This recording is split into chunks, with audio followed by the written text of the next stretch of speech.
In the streaming world, Ian, Ninja is one of the biggest ones out there. He rose to fame with Fortnite.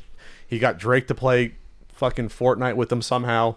That's a big get. So he did it. He commented on through Polygon's article his choice not to stream with female gamers. So Ninja's logic behind this, and people it was weird. There was pretty much a split on this down the middle about agreeing with his logic and not about him. So Ninja is a big streamer. When you're streaming, you're out in the open. People know everything about you. They comment, everything else. So he said, I don't play with female gamers. That's the first quote. If I have one conversation with one female streamer, we're playing with one another, and even if there's a hint of flirting, that is going to be taken and going to put in every single video and be clickbait forever. So I'm not going to comment on all the writing here because it's a little bit editorialized as we go through. I'm trying to find just the comments from this Polygon article. Not being connected to other women online, that was something that I made 100% sure. That was not even, I can't even follow this article right now. But basically, this was his logic. His logic was he got married about less than a year ago. He has his wife there. And his concern is that when you're streaming with someone of the opposite sex, that he wants to try to squash whatever even happens, any innuendo, any talk of anything, any sort of bad rumors or lies that get put out there. And I don't think offhand it's unreasonable to say that, just because, Ian, in my experience, I've encountered that a little bit. But I don't stream that much, but whenever I've interviewed someone of the opposite sex or worked with someone of the opposite sex, you undoubtedly get people that'll say stuff like, oh, they're together, or he's smashing that, or disgusting things like that. It happens. Sure. When you talk about the type of people that might watch these streams, there could be younger people. They don't experience talking to women sometimes. Maybe don't have platonic female friends.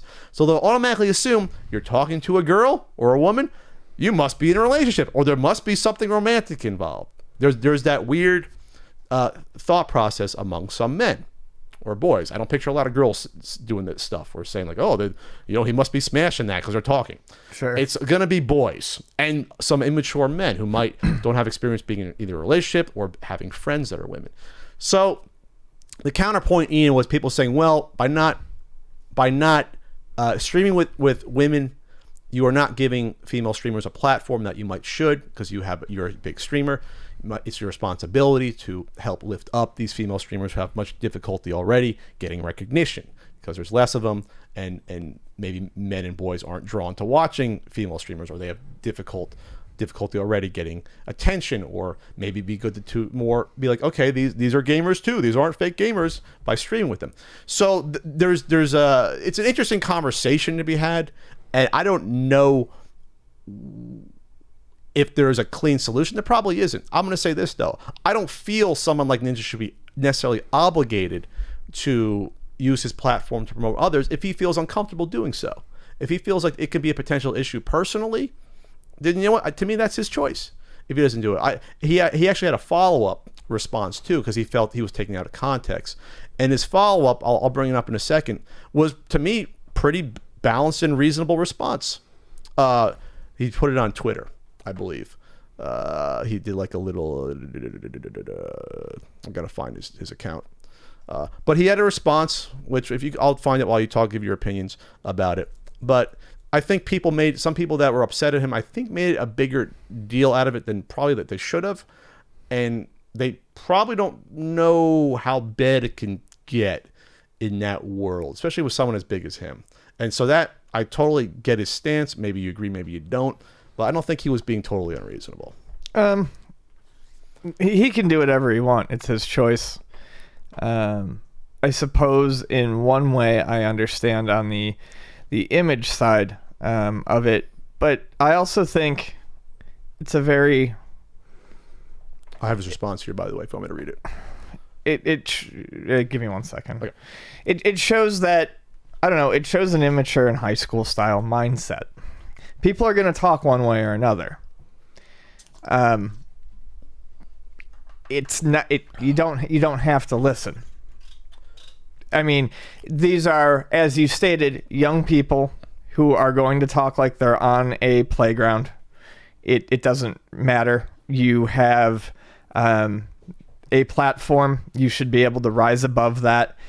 People who work in all industries deal with this sort of thing when they work with coworkers, if they're into members of the opposite sex, actors, actresses, people who work in office buildings, music. I mean, This is not a unique situation. This happens all the time, and to me it seems like only in the video game world is it still looked at in this weird middle school, high school way that where it's an incredibly huge deal. It's very weird to me that in this instance, we look at it as something important, but in other instances, if this happened, I think everyone's opinion would be a lot more shifted to maybe not understanding why he would choose this. Well, it's a different audience, right? That's what it comes down to. These are young kids, well, sure, preteens, teenagers. But then to bounce off what you said before with, the younger kids, not having really any examples of platonic female friends, etc.,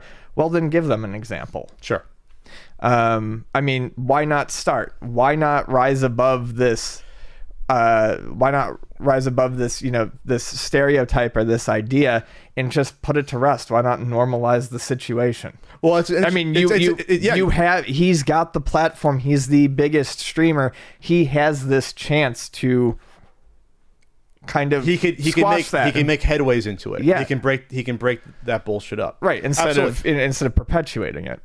Well, I don't think he's perpetuating it by avoiding it necessarily. Well, he's divorcing himself from it. By making it a public thing, I think that perpetuates it, or at least solidifies it in stone as an issue. Well, I think he was asked it directly, so okay. He responded. He didn't just come out and say, this is what I want to do. Because people probably notice it, if I can see. But this was his response to it, though. I want to take a moment to address the discussion around the article that came out over the weekend. While I understand some people have implied my views mean that I have something against playing with women, I want to make clear that the issue I'm addressing is online harassment and my attempt to minimize it from our life. It is something that affects all streamers, especially ones that make their relationship public. I wanted to bring attention to this issue, and my comments should not be categorized as anything beyond that. Having just celebrated my 1-year anniversary, my wife and my family will always be the most important thing to me, and I'm doing my best to protect them. We are fans of all kind of streamers and gamers. Kirby Llama, Julia TV, and I can't pronounce that, Halia Tisuto are a few of our favorites, and we encourage others to check out their channels. I look forward to the opportunity to meet and play with all kinds of Fortnite players in future tournaments and events. So there you go. I think with the streaming, I think the direct access and direct feedback is also something that does not exist in what you talked about before about workplace, a typical workplace, typical even the actors and the music industry. I think the difference is that I think he has to be thinking about them as well, because what if he streams with someone regularly, say Kirby Llama, that's a cool name, then you have people start going to the channel to ask about, are you with Tyler, that's his name, or are you guys hooking up, and all this stuff. And it could be a weird situation. I'm not saying that you should kowtow to the fucking fringe element that could be doing that, but that's what he's thinking about. I think the marriage thing, I understand that. We've seen a little bit. We've seen fucking the one guy who talked about that broke down in tears about cheating on his wife on fucking stream last year. Like, just broke character and said, I cheated on my wife, blah, blah, blah. And that's like obviously the worst case scenario what can happen with your personal life getting involved. Yeah, but that has nothing to do with streaming with women. But maybe he's thinking he's trying to avoid anything like that. Not necessarily a Mike Pence thing where he can't have dinner with a woman if his wife's not there. I don't know. I mean, my last take on this is that it's a solution, but I think it's kind of the nuclear option. How old is this guy? I'm gonna look this up. This streamer can't be that old. It's upsetting. If this guy's older than 25, I'd be shocked. He's 27. That's still freaking young. Okay, he's 27. All right. He might not know how to navigate these waters and is afraid of even trying. That's my final takeaway, is it that he's he may not even think he has the maturity to be able to navigate this and do it. And if that's the case, then maybe he shouldn't be the one doing it. If he recognizes that up front, maybe he'd be the one to fuck it up. I don't know, but I don't think he should feel an obligation to do work that others might be able to do instead, and probably are doing instead. So I'll leave it at that. Fuck up, kid.